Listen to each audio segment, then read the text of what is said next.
Kita ke informasi lain pemirsa, temuan paparan radioaktif di kawasan industri di Serang, Banten yang mengontaminasi udang untuk produk ekspor ini mengejutkan publik karena hal ini berdampak pada tubuh jika dikonsumsi. Info untuk sehat mengemasnya berikut ini.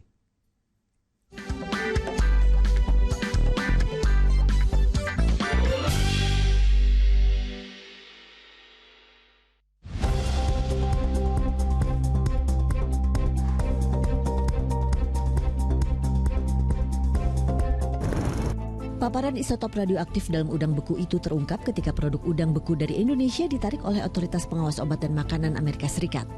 Ada dua jenis kategori radioaktif alami yaitu uranium dan thorium, lalu ada radioaktif buatan seperti cesium-137. Yap, cesium-137, zat berbahaya inilah yang mengontaminasi produk udang beku di kawasan industri Cikande, Serang, Banten. Bahan radioaktif tersebut diduga berasal dari salah satu perusahaan peleburan besi yang jaraknya 100 meter dari pabrik udang. Di sisi lain, pemerintah telah memastikan produk udang yang terkontaminasi tersebut tidak beredar di tanah air. Setelah kita lakukan penelitian, pengecekan di beberapa titik, baik itu di lahan kosong maupun di perusahaan, mengarah ke satu lokasi, yaitu PT PMT. Ya.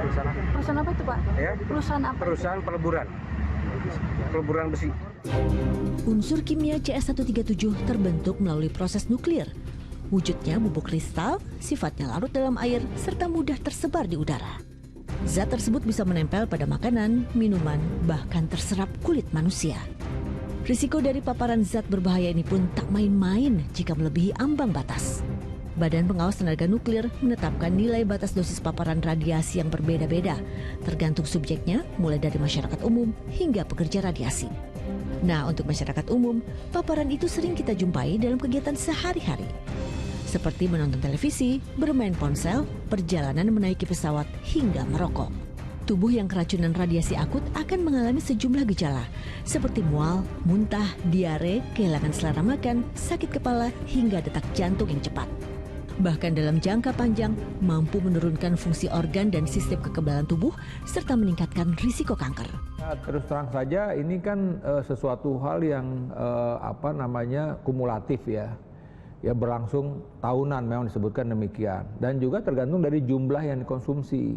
Karena kan prosesnya sebenarnya di dalam tubuh itu pun juga secara kronis ya, bertahap gitu. Tapi ketika memang akibat dari paparan radioaktif ini sudah terjadi perubahan mutasi menuju ke arah sel kanker, itu tentu proses akan lebih cepat gitu ya ketika udah jadi kanker. Nah, cuman memang masalahnya adalah kita tidak menyadari bahwa sebenarnya kita sudah terpapar dengan dalam tubuh kita ini sudah terpapar dengan zat radioaktif tersebut gitu.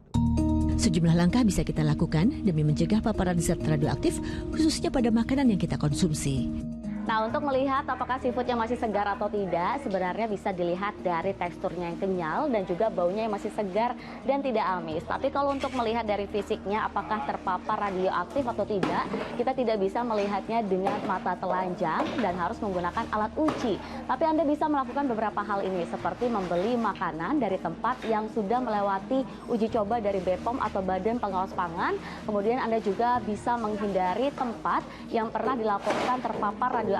Dan yang terakhir, Anda harus terus ikuti update informasi dari pemerintah soal daerah mana saja yang terpapar radioaktif. Dari Jakarta, Teatrika Putri, Dede Effendi melaporkan.